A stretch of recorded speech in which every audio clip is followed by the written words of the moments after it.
bakunzi twama dusanga ijambo ry'Imana mu kiganiro igihe c'impemburo ndabaramukije amahoro ya Kristo.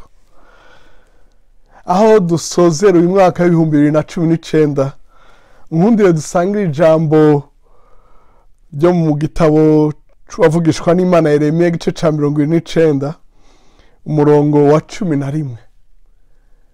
Yeremiya 29 umurongo wa 11 n'umurongo benshi bazi bakunda cyane, umurongo mwiza uremesha benshi. Uvuga ngo kuko nzi ivyiyumviro mbiyumvira ko ni jewe uhoraho mbivuze ko ari ivyiyumviro vy'amahoro atari vy'ivyago, kugira ngo mbahe ivyizigiro vyo mwiherezo ryanyu. Mukundwa uri kurankurikira naho muri kumwe bose, nkundira ndakwifurize umwaka mwiza w'ibihumbi 2020. Muri indwi dusozera uyu mwaka w'ibihumbi 2019 hari ivyo wasengeye vyakunze, hari ivyo wasengeye bitarakunda, hari ivyo wakoze bigakunda, hari bitarakunda, hari ivyo wizereye utarabona, uribaza vyinshi.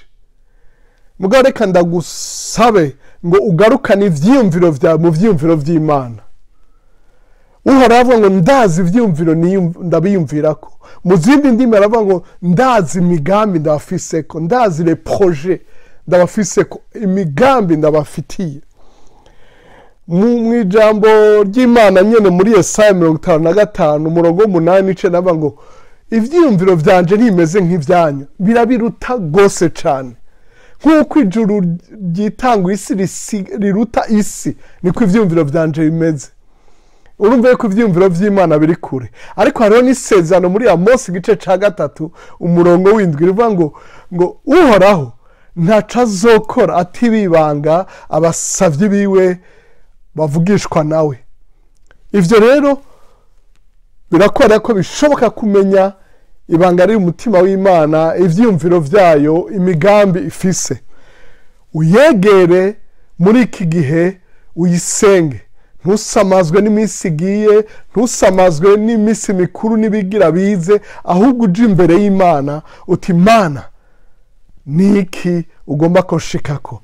Aba yarafise ico yababariye bari mu gihe kibabaje c'ubunyagano, barajanywe kwinyagano kubera ivyaha bakoze, kubera amahanga yagwanya igihugu ca Israeli, igihugu cari caratoranijwe n'Imana. Ku murongo wa 12 ngo kandi muzonyambaza, muzoza musenge nanje nzobumva, muzondondera kandi muzombona, nimwandondeza umutima wanyu wose, nanje nzobabonekera ni jewe uhoraho mbivuze. Ntume muhindukira muve mu kinyago, kandi nzobakoranya mbakuye mu mahanga yose n'ahantu hose aho nabirukaniye, ni jewe uhoraho mbivuze, kandi nzobagarukana ahantu nabakuye igihe nabambukanisha. Uhoraho avuga ngo ivyumviro vyiwe twabisomye, ariko kuri urya murongo twatangure kwa 11 kugira ngo ndabahe ivyizigiro vyo mwiherezo ryanyu. Ndagomba ngo aho wiyumvira ku vy'Imana ivyizigiro vya biduge, ivyizigiro vy'uko uzogira umwaka mwiza, ivyizigiro vy'uko Imana agushoje muri uyu mwaka uheze izogushoza no mu myaka iri imbere, nk'uko twinjiye muri deseni nshasha.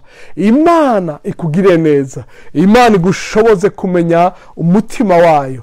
Paulo asanga ngo ariko tweho dufise umutima wa Kristo, we have the mind of Christ, dufise ivyiyumviro vya Kristo. Ivyo rero birashoboka ko umenye ico Imana kwiyumvirako, ico iguhishiye, ico ishobora kugushitsako muri uyu mwaka mushasha.